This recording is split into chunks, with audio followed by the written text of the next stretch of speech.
Yes, 10, 11, 12. स्वेदबिन्दुल्लसत्फाललावण्यनिष्यन्द सन्दोह सन्देह कृन्नासिका मौक्तिके सर्वविश्वात्मिके सर्वसिद्ध्यात्मिके कालिके मुग्धमन्दस्मितोदार वक्त्रस्फुरत् पूगताम्बूलकर्पूरखण्डोत्करे ज्ञानमुद्राकरे सर्वसम्पत्करे पद्मभास्वत्करे श्रीकरे कुन्दपुष्पद्युतिस्निग्धदन्तावली निर्मलालोलकल्लोल सम्मेलनस्मेर शोणाधरे चारुवीणाधरे पक्वबिम्बाधरे. Vale, very nice. Very nice. So, these are the last three verses of the first Dandaka. So, if you notice here, he is moved on, Kavi Kalidasa has moved on from Lasat Chakshurandolana Samakshipta Karnaika Nilotpale. From the eyes to the ears, he is now come down to the Nasika, the nose. And what he's saying here, Sweda Bindul Lasat Phala Lavanya Nishyanda Sandoha Sandeha Krannasika Moktike Sarva Vishwatmike Sarva Siddhyatmike Kalike. What's happening here? He's saying Sweda Bindul Lasat Phala Lavanya Nishyanda Sandoha. Here again that Sandoha Sandeha is coming. Similar to the Bhrulata Sandoha Sandeha that was there earlier, right? They're looking at the Bhru Lata Pushpa Sandoha Sandeha. The eyes of, or the two brows have as though yielded fruits. That is the kind of sandeha that arises. The brows are so beautiful. They appear as though they have yielded fruits, and those fruits are nothing but the eyes. That is how the earlier description of the eyes were. Now here he's talking about the nose, the nasika, and he's saying in there is a sweat that is flowing down Devi's lalata, or the forehead. Sweda bindul lasad. There is a bindu or a sweat drop that is flowing down from the forehead of Devi, of Matangi, and that is the beauty of that is flowing down, and it's collecting and forming a Mauktika Nasika. On the Nasika, it is as though it is forming a nose pearl. Let's imagine the imagination that the poet is bringing about is how the sweat drop is flowing down beautifully from the forehead, and it's not the sweat drop that is forming the nose pearl. It is the Sweda Bindul Lasat Phala Lavanya. The Lavanya, the charm or the beauty of that is as though it's collecting and it's forming a nose pearl. So the reflection or the beauty or the radiance of that sweat drop is coming down and forming a nose pearl. That is how it appears. Sandeha. It is as though that is coming down and forming the nose pearl. Sandoha is to come and assemble or collect together. Sandeha is to have the doubt. So the doubt is as though the sweat from the brow or the forehead is coming down, and the charm of the sweat, the beauty of the sweat, the lavanya, it is trickling down. Nishyanda. Nishyanda is to trickle down. Nishyanda. And it's coming and forming a nose pearl.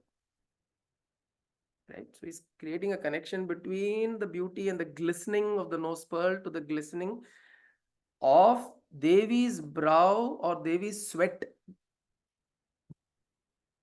Okay, so what is interesting here is he is trying to show that the glisten in Devi, even the ornament, is not because of the ornament.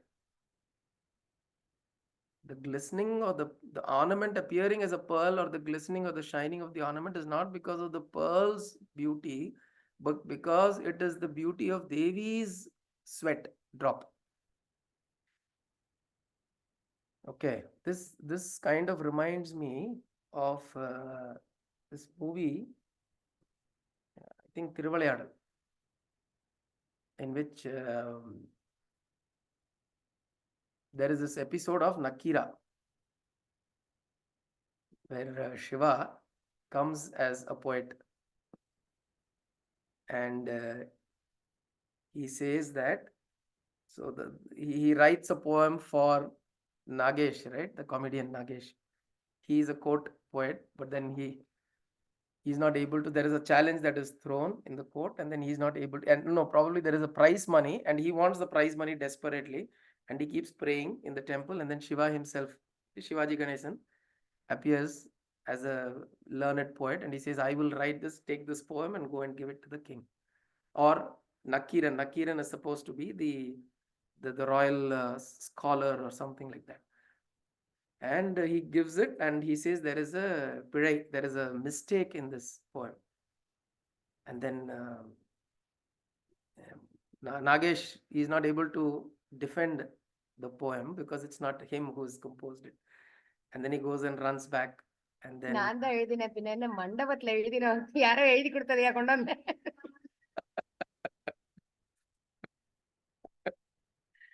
the character of Dharumi. So in that whole episode, if you recall, the main contention was between does Devi's kundal or the hair tresses have an innate fragrance? Do they have an innate fragrance, or the fragrance is derived from the flowers? So one way of looking at it is to say that the fragrance of Devi's hair is innate, but Nakira goes to say that it's not possible, right? It's not possible to have there's no fragrance to the hair itself. It derives the fragrance from the flowers or whatever you keep, or the things that you apply, the ladies apply to their hair. But then the way he has written the poem is to say that there is an innate fragrance to it. But that's the beauty of a poem or a poet who's describing divine beauty. For him, everything that is there in nature, or everything that is created material, derives its beauty because of the one who is adorning it. Beauty of the hair, this fragrance of the hair, or the fragrance, in fact, one way of looking at it is the flowers get their fragrance because it is worn on Devi's hair, right? Even in Lalita Sahasranama, the first few verses, how does it go? Um,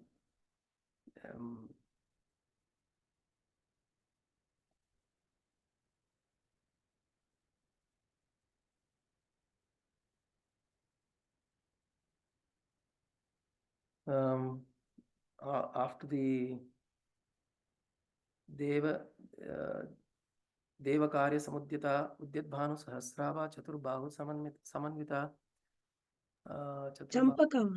Champaka Ashoka Punnaga Saugandhikala Satkacha Champaka Ashoka Punnaga Saugandhika Lasat Kacha. So the lasat, or the hair, one way of looking at it is the hair derives the fragrance of these flowers. But the poet's way of looking at it, because for him the idol or the ideal is the deity, is the goddess. So you see, these derive their different fragrances. Champaka, Punnaga, Saugandhika, and Ashoka, they all derive their fragrances because they reside on Devi's tresses or hair. So in that way, here the way he's trying to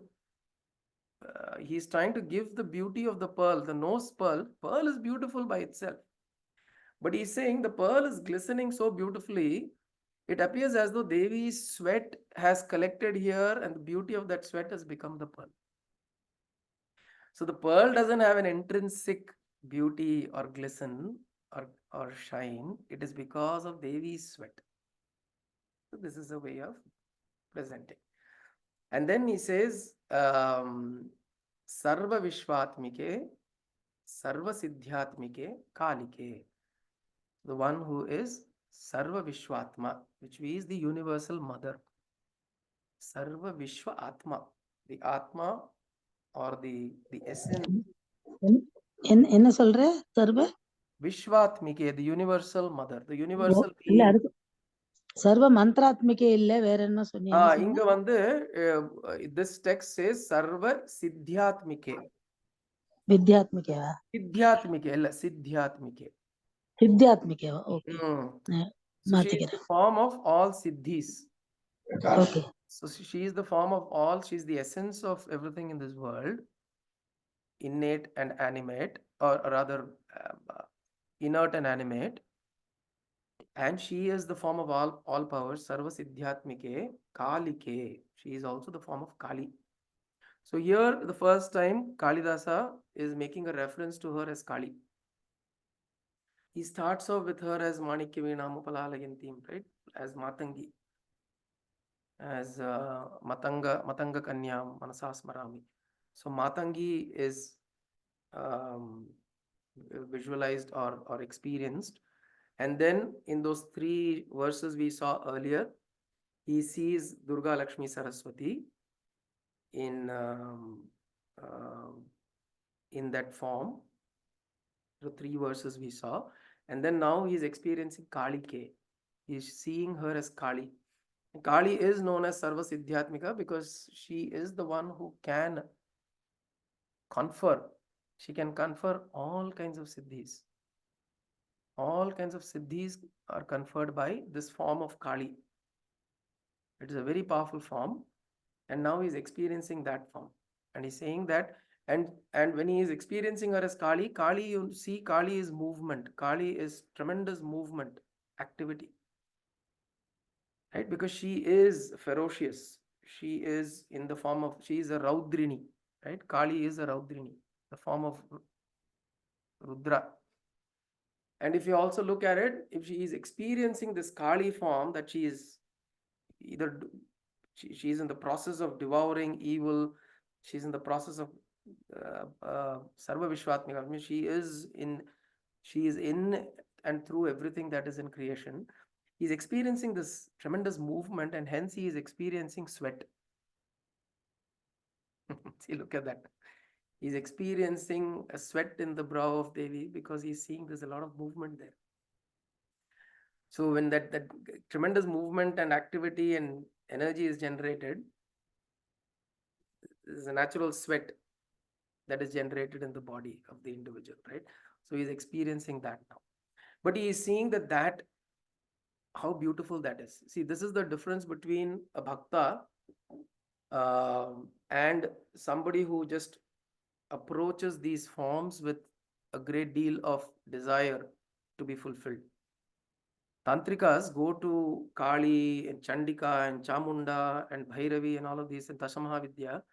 If we go to them with a lot of desires and want to control them and want to get something out of them, many cases that there may be a not so great effect on us, or rather you may have a negative impact if we go with that desire to draw something out of that form, because it's a very powerful form, and if you don't have the right understanding to handle it well, it can cause destruction in our lives. But when you go as a bhakta, as a devotee, then all you perceive there is beauty. So even she may be in the most ghora form, right? Kali is in the most ghora form. Her tongue is hanging out, she's red in color, she's dark, her whole body is dark in color, and she's wearing skulls and hair is open. She's having a sickle on one hand, heads on one hand, and things like that, right? So she's very ghora to look at, very fierce. But then here, his eyes are going to the nose pearl of Devi. There is one very nice story where Krishna and Arjuna are, there are nice small anecdotes of Krishna and Arjuna walking and then discussing. So here's one case where Krishna and Arjuna are walking by, and then Krishna tells Arjuna how we should see goodness and beauty in everything. So then Arjuna is perplexed. He says, how can I see beauty in everything? Because when you say there is beauty, there is also ugliness. There is something very nice and something very dirty. And this duality is there. How do I see beauty in everything? Then they walk a little further, and then they see a dog, completely, it's almost in the state of dying. Emaciated dog, completely, it's probably run over by something, God knows what.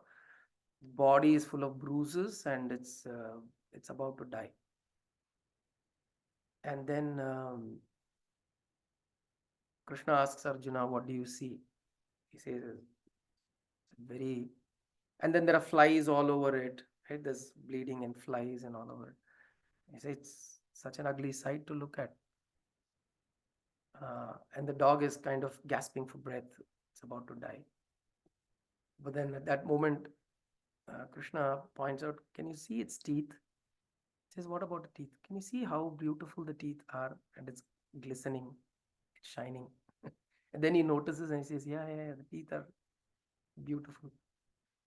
So he points out to say, as an example, says that what we typically always try to, we go with our immediate instincts to get repelled by something that at the first sight we are not able to, we are not able to look at it. We are not able to perceive the beauty that is there in it. So he says, can you see that? Can you see this? Of course, this is just a demonstration to say that, just a moment.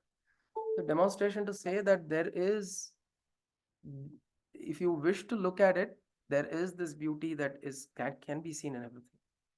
So here what Kalidas is experiencing Kali in her Ghura form, and he's appearing as Sarva Vishwatmika to him, which means she is all pervasive.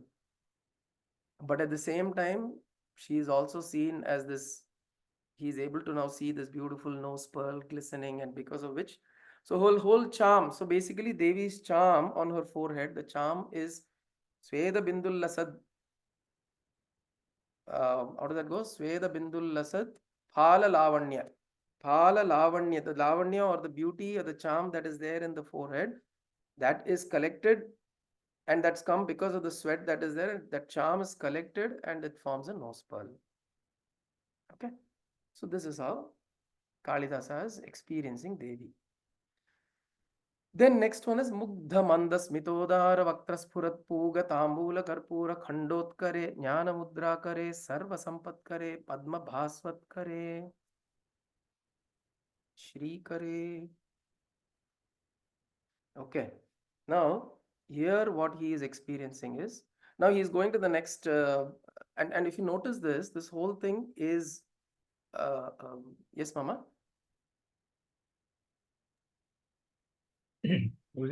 நீங்க இப்ப சொன்ன இல்லையா, notice that bad things, yeah, let it be a bad experience or a habit or a thought or a vision, the bad is getting quickly attracted than the good part of it. ஒரு நல்ல விஷயம் வந்து ஒன்னு பார்க்கறதோட முதல்ல கெட்ட விஷயம் தான் வருது. ஒரு தாட்டா இருக்கட்டும், விஷனா இருக்கட்டும், எதுவுமே. இப்ப நீங்க சொன்ன இந்த நாய் பார்த்தோம்னா ஃபர்ஸ்ட் நம்மளுக்கு வந்து ஏன் அது வந்து அந்த ஒரு we are only able to see the bad thing, and in the process we fail to look at the good things. விஷனா இருக்கட்டும், இல்ல ஒரு தாட்டா இருக்கட்டும். ஒரு தாட் இப்ப நம்ம எதனா பண்ணோம்னா முதல்ல வந்து ஐயோ இங்க எதனா ரோடு கிராஸ் பண்ணா ஐயோ வண்டி எதனா இடிப்பானோ, and the bad thought, the good thought is that yes, I can cross it by having a look, or I mean just giving a very crude example. எதுமே அதுல வந்து is it because of the innate characteristics of a human being, or How do we look at this? This is one basic tendency that we carry is of Raga Dvesha. Ragadvesha, yeah. Basically Raga Dvesha, which means we are split between passion or like and dislike. And I want to go towards what I like and want to run away from what I dislike.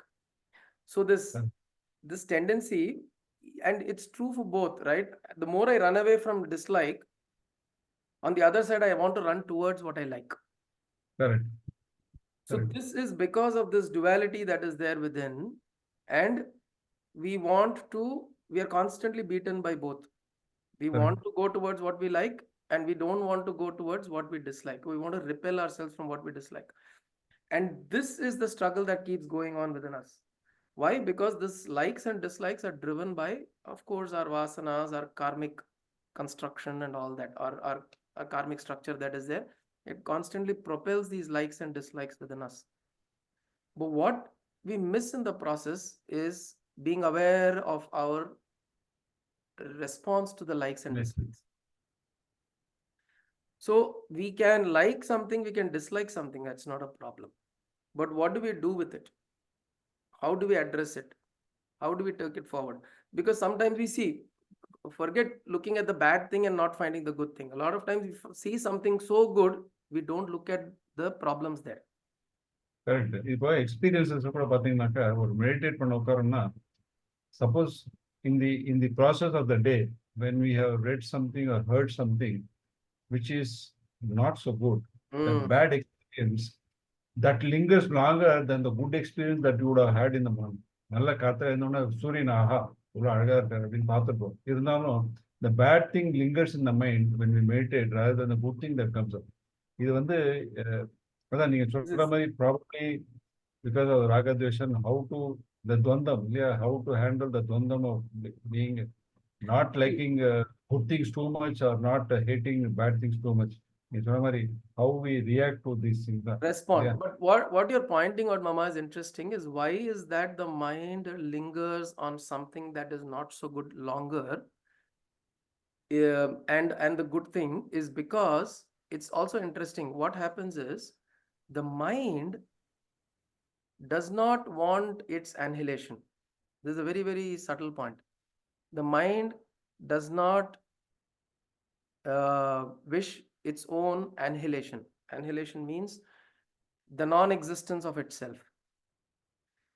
When we are extremely happy, when we are really joyful, when we are blissful, actually, if you notice, the mind switches off.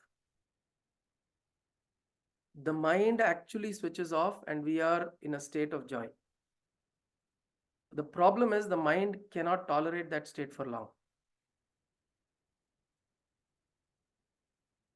The mind works on problems, on sufferings, on issues. It needs, so the mind, see, what is mind? Mind is essentially a whole collection of thoughts, right? A collection of thoughts. Now, these thoughts, when you're in a very happy state, usually it's like Buddha gives a very beautiful example. He says, when we think we desire, when we have a desire and our desire gets fulfilled, we think we are happy because the desire gets fulfilled. Actually, we are not happy because the desire getting fulfilled. It is because after the desire getting fulfilled and before the next desire arises, there is a state of desirelessness. That gives us joy. So the transition, Shwetaji, should we start to move more towards what we dislike and start liking it? But it's always possible. No.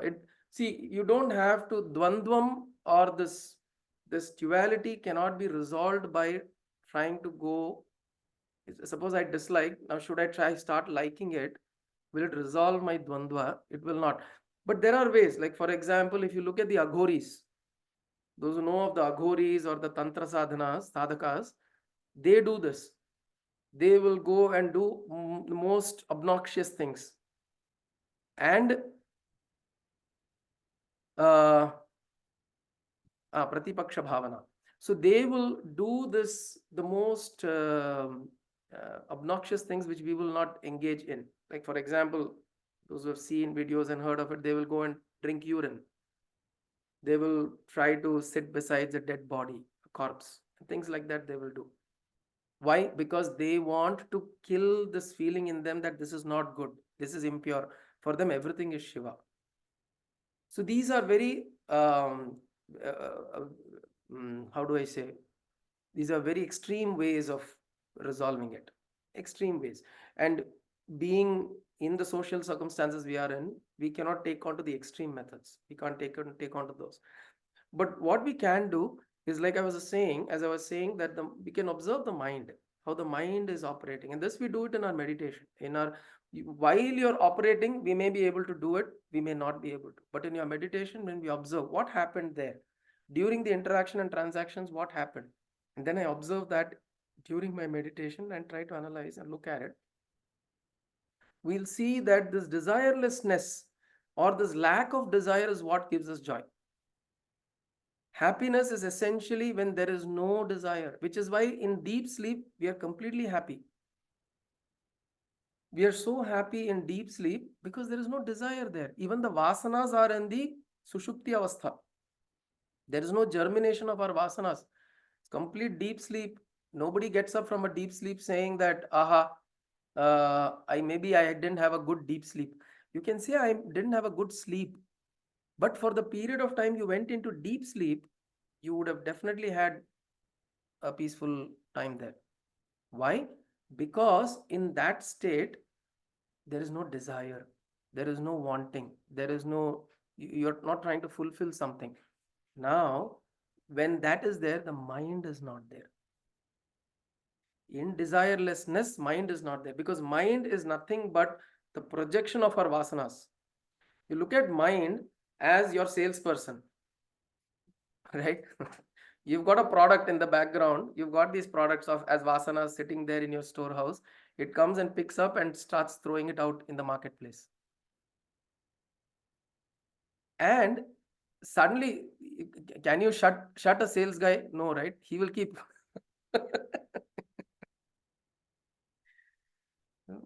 And the trolley, even if all the products are sold, maybe he'll sell the trolley itself. So he'll keep selling something. So like that, the mind keeps generating. Sorry? The mind keeps generating this. Now, this is required for the mind to be alive. The mind to live, this is required. And then what we're wanting to do on the other side is we are telling that, and so this happens during states of joy. And somewhere we don't capture it because the mind doesn't like to capture it. Or the mind captures it and wants to recreate it, and you will never be able to recreate it. See, the first time you climb up a beautiful hilltop and you look at from the view, you see extremely beautiful, you feel that joy. The second time you go imagining the same joy, you will not get the same joy, because now the mind intervenes. The first time the mind is it's become aghast. It doesn't know what to expect. You'll always notice the most amazement and joy and wonderment that you get is when you don't expect something.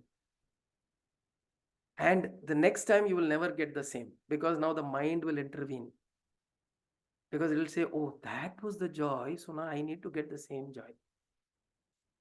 It will never get it, because at that time the mind was not present actually.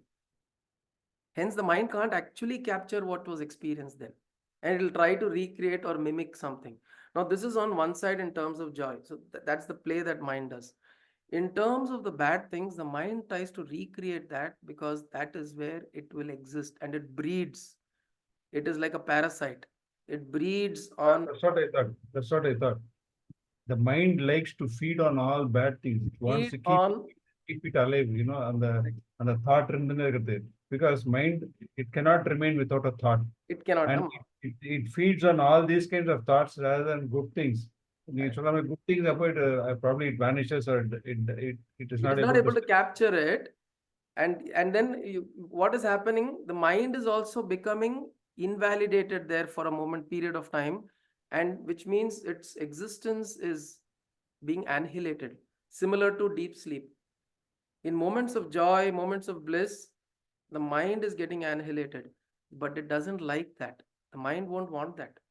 So it will always generate thoughts of fear, anxiety, depression, all of these thoughts it will generate, so that you can continue working on it. We continue working on it. We continue thinking about it. We continue pondering about it, which means the mind is put to work and the mind likes it. And that is why suffering, it rejoices in suffering. A lot of times we say uh, we find joy in some kind of suffering. This is also the mind's game. It tries to tell that there is joy in suffering. There's no joy in suffering. It's just suffering. But that's the way of the mind's play to make sure that you continue to, it operates and exists. So going back to the original conversation, this is why whenever we see something negative or some a reaction that's not, that's discomforting, stays with us longer, because the mind ruminates on it. The mind spends a lot of time on it, because one thing that is very basic within us is the sense of preservation. We are very afraid, right? Fundamentally we are very afraid. Correct? If I'm sitting and somebody comes from the back and say, "Bo," it'll throw me up, right? There's an instinctive fear that is there. There's a sense of animal fear that is there, and sense of preservation that is there. I need to preserve myself. And then it is useful for that, so that you don't go and bang yourself against a bus or a car on the road, right? You've got to have some amount of fear so that you cross carefully. But then it overpowers you and starts creating suffering for you. That is the problem. So the mind that way, so what we are trying to do in all these processes is we are trying to stun the mind. And see, there's a very beautiful thing. I know we've taken a lot of time on this, but stunning the mind is something that you will notice happens in many, many spiritual texts. In fact, in Ishavasya Upanishad, when we did this, I remember we discussed this part.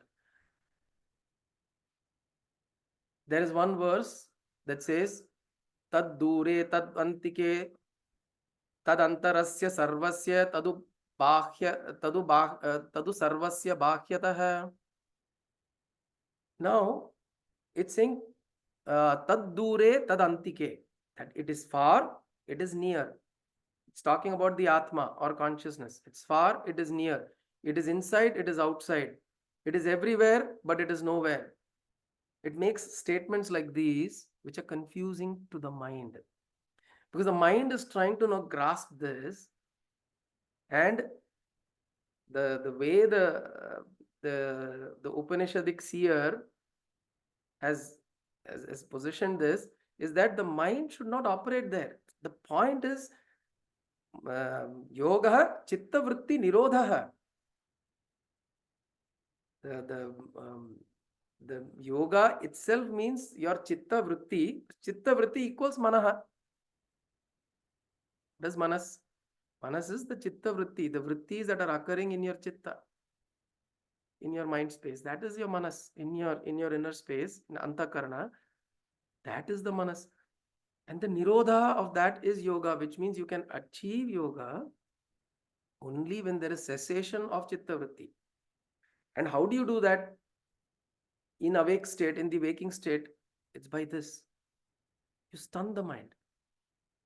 And that is why in many Upanishad and several works, there'll be many statements that will suddenly, it will not make sense. The idea is for it not to make sense. because Correct. Because mind always works on logic. logic, it tries to Always try to analyze. work on logic. Logic இல்லாத அக்செப்டே பண்ணிக்கிறது இல்ல. It shuns it away. Shuns நம்ம it. இதை படிச்சு தெரிஞ்சுக்கணும். நம்ம இதுல logic இல்ல படிச்சு தெரிஞ்சுக்கணும்னா புத்தி போக மாட்டேங்கிறது இல்ல. Correct. It's very difficult to bring it and to every time you have to tell ourselves that forget about logic. There's no logic. இந்த இவரோட தேஜாமயனந்தோட இந்த இதுலயும் புக்லயும் அவர் தான் சொல்றாரு. மாயா பத்தினா சொல்லும்போது he says you cannot follow logic. There's no logic. Forget logic. You have to accept what is being told. Correct. அந்த அப்படி சொல்லும்போது மிரட்டி சொல்லும்போது mind is again refusing to accept because it is still going towards logic. அது மாதிரி நீங்க சொல்ல மாதிரி root cause I feel I may be wrong. The desire and the expectation. இப்படி நடக்கணும், இப்படி நடந்திருக்கணும், ஆர் த டிசைர் எனக்கு இது வேணும், இப்படிதான் இருக்கணும். Those desire with expectation is what makes the mind to chew on all bad experiences and keep chewing it, not let go.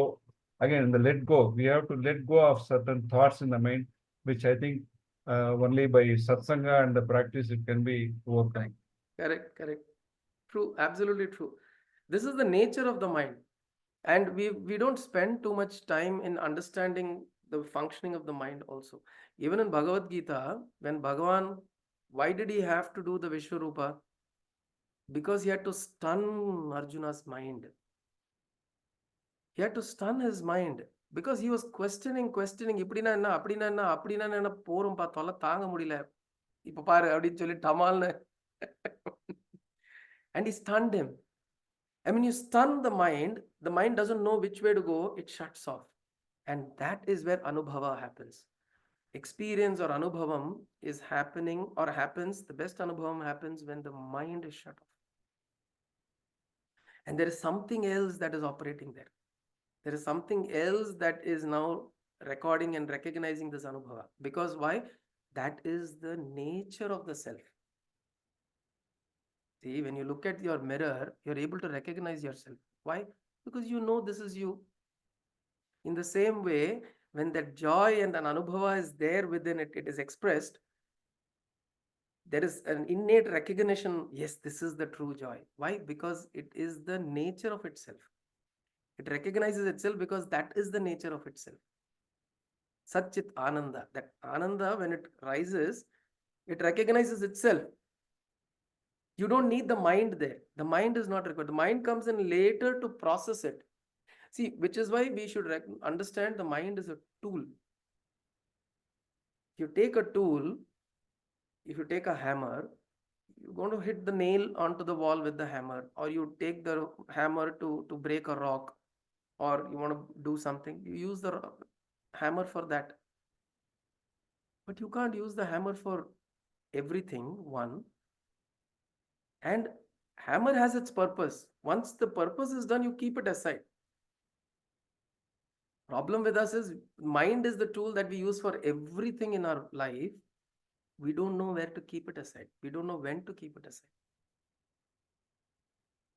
Even Kalidasa's poem, if you see, there is so much of, when we are listening to the poem itself, ivlo complicated edukappa irukku appadina we feel, right? Why is it so simple ah solla appdin solra mari we feel that, right? Why it is just a sweat coming down forming a nose pearl, right? That's all you want to say. Why so much? Why 4 lines, 5 lines you have to say? But then see, look at what is நேரடியா சொன்னா அதுக்கு value இருக்காது. that is one thing. நேரடியா சொன்னா value இல்லாததுங்கிறது one thing. The second thing is the mind, you're pushing the mind to say, don't see logic, go into anubhava, experience the beauty. He is experiencing a beauty and it's just flowing out as words. Now, can you use those words as a medium and experience the beauty that he experienced? That's all. That just by listening to this, if you're able to experience the beauty, that is all that is required. Word meaning lang kuda avashyam illa. We need the word meaning because then we use the word meaning to visualize, and then with that visualization, that is also a process. But we need to know how much to use the mind till we get. Then we start analyzing, but that in that stotra, Devi was described like this. Why in the stotra like that? Mind will start this analysis. We need to know where to drop that.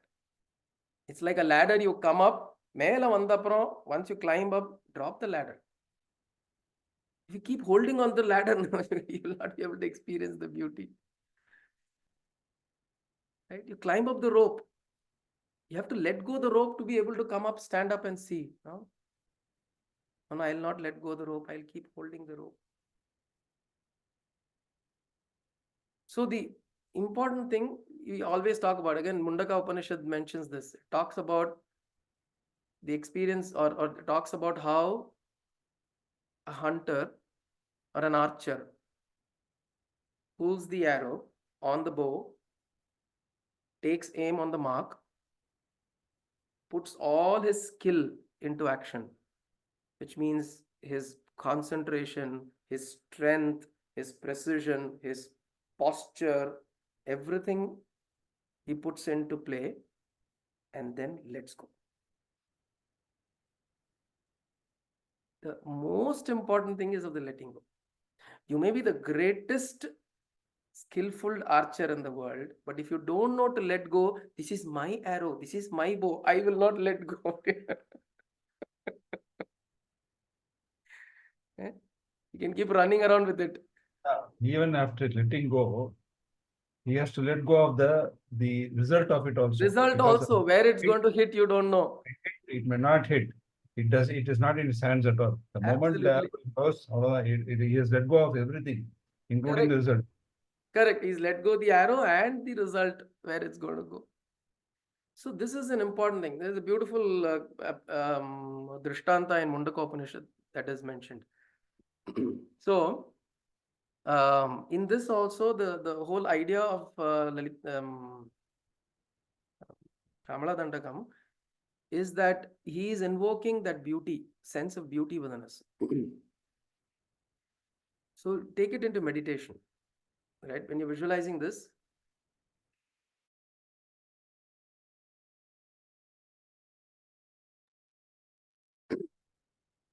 sorry, beyond a certain point, don't try to bring it into the realm of logic. Keep it in the realm of anubhava, experience.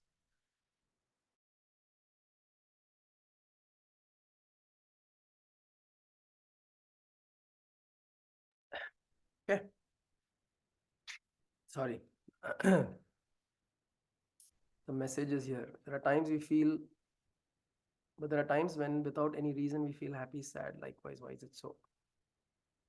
Hormones and chemical body changes. Idle mind devil's workshop.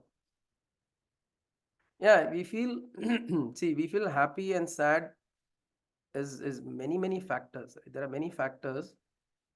We think that there is no reason, but there's obviously some reason. It's just that we are not aware of what the reason is, because our composition, our body is composed with a lot of vasanas. Vasanas are memories. Now, and also something in the environment might trigger some memory of the past from somewhere you don't know, and suddenly you will feel sad. Like a lot of times my daughter used to feel sad in the evenings, just at the time of dusk when the sun goes down and it's not yet dark, but it's not yet bright. That Sandhya period, she'll feel low. And there's many people feel this. They'll feel a little low. Now, we don't know why that happens. Could be many reasons, because we carry a lot of samskaras, right? We carry a lot of samskaras from so many lifetimes, and you have no idea what you're carrying.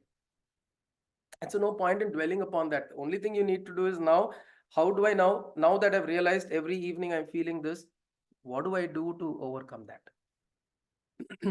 Now this is the time, maybe I'll go out, play in the out, or I'll go do something else, or I'll do dance, or I'll watch a movie, or maybe I'll go to a temple, or do chanting loudly, or do singing loudly, whatever it helps you to come out of that for that brief period, you should do that.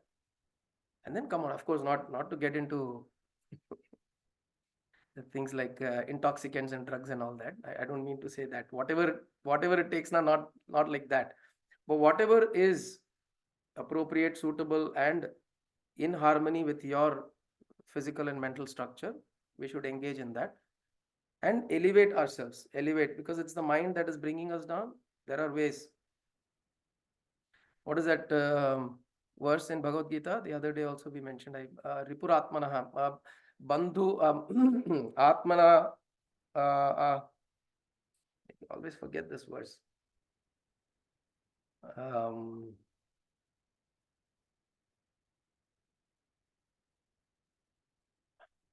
I think since we thought about it, let's just chant that verse. Okay.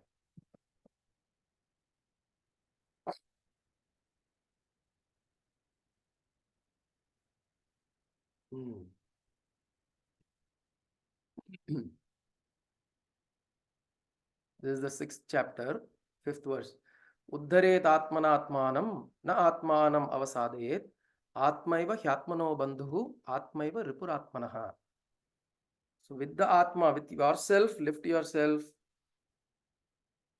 because your atma or your mind, you yourself are your friend and you yourself are your enemy.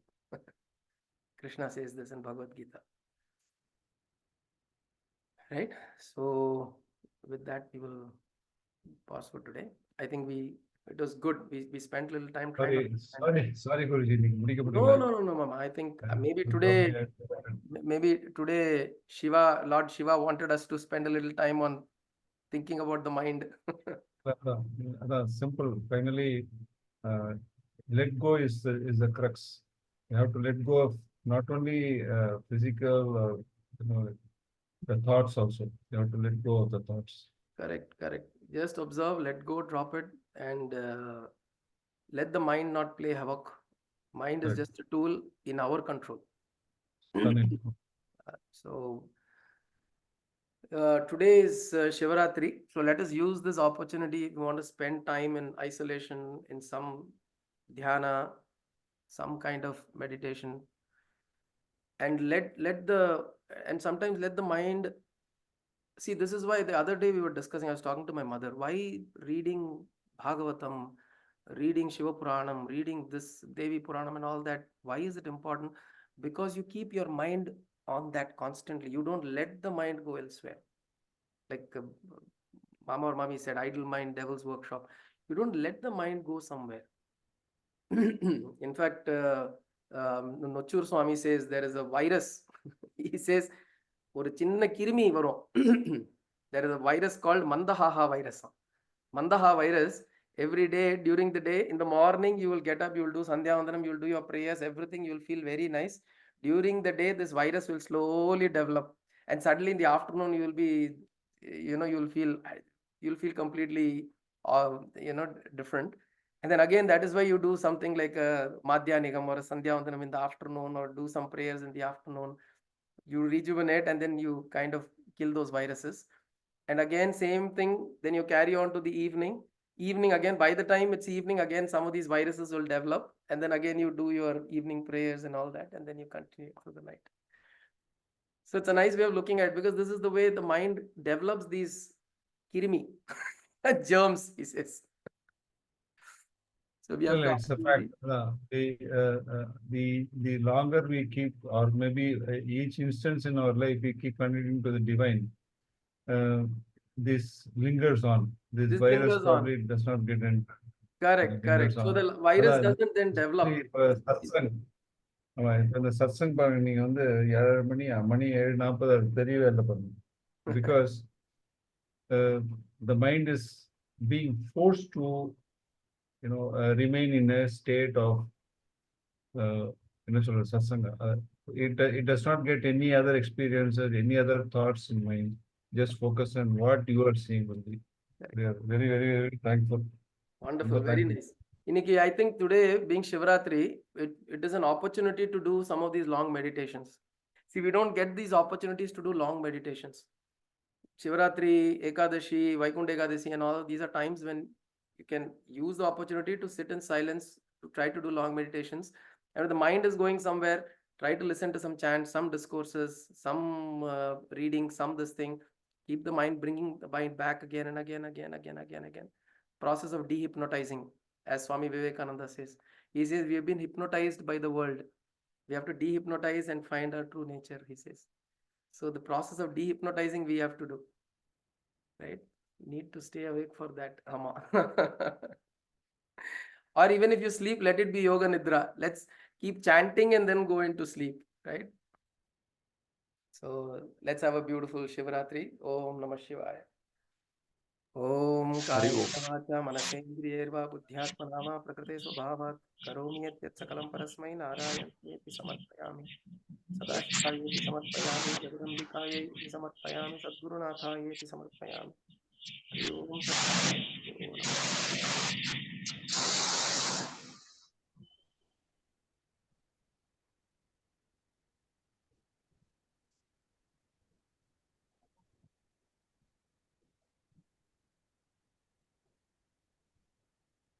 இன்னைக்கு அதான் டெக்ஸ்ட்ல I had put in the morning, may the realization dawn upon us this night. குரூப்ல மெசேஜ்ல போட்டிருந்தேன். May the realization dawn in this night. So ராத்திரியா இருந்தாலும் let there be some dawn within us. That will be beautiful. சரியா? Okay, lovely. Thank you, Ji. Hari Om. Hari Om, Hari Om, Hari Om. Hari Om, Anna. Thank you. Hari Om.